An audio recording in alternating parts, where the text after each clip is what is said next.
Hello, welcome back to the tutorial class for financial management.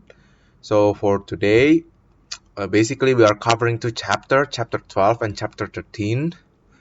And we have four questions here.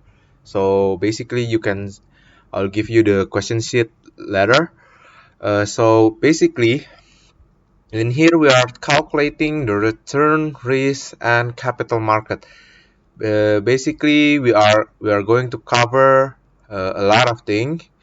So I'll try to remain uh, understandable for you. And we are going to begin with number one right now. So for problem one here, basically what they want us to do is that they want us to find the return of a stock, right? So basically you can have here stock A, which basically didn't give any dividend. So basically the only way you can get a return is from capital gain.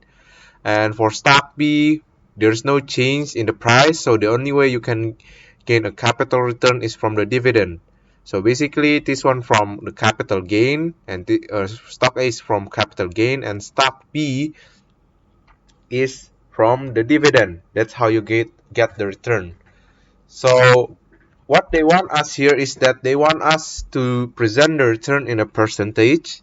So let's just go to the question, the Excel sheet. So basically in here, the return of a stock comprised of two, basically dividend yield. So the dividend divided by price plus capital gain yield, basically the price in the future minus the current price divided by current price. Okay, so here basically we already calculated, so zero dividend for stock A, and we can see that there's a return here. So after we find the return of each this, we can compute it into here. So there's actually two average method. The first one is an arithmetic one. So basically arithmetic return is that you sum it up and then divide it up.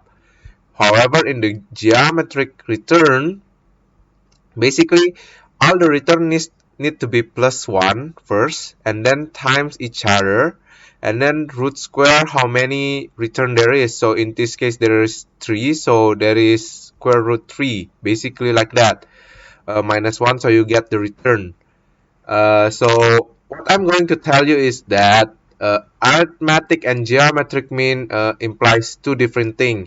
Arithmetic mean basically implies what is the mean of all the return, but it does not imply the growth of the actual stock.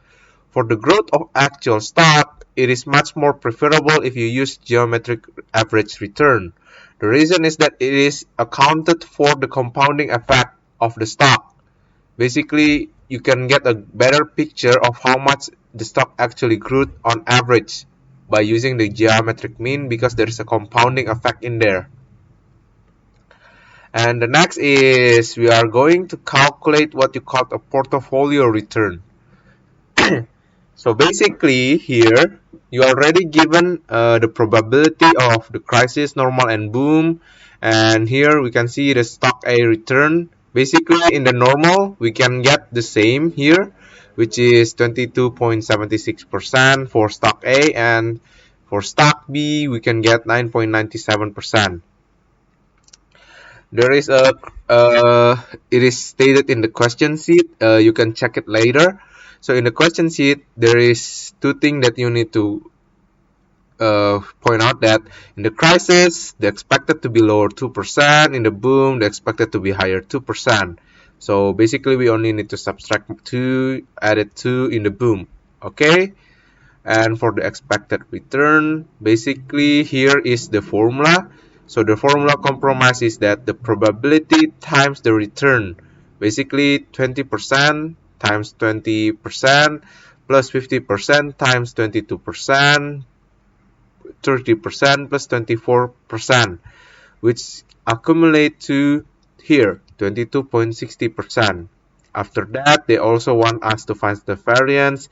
Basically, go back to your statistic book. It already covered it. So for the variance is basically probability times uh, the return of in one occasion minus the expected return, what you can say it is doubles. Okay, so for the standard deviation, basically it's the square root of the variance. You do the same for stock B as well. And then for the expected return of portfolio, basically you need to find the weight first. So in the question sheet, it is given that we will invest 100 million in stock A and we will invest another 160 million to stock B, meaning that there's this much weight and the formula of the return of portfolio is as such. Okay, so we are going to continue to the second question. You can see it on the next video and I'll give you a precise presentation as well.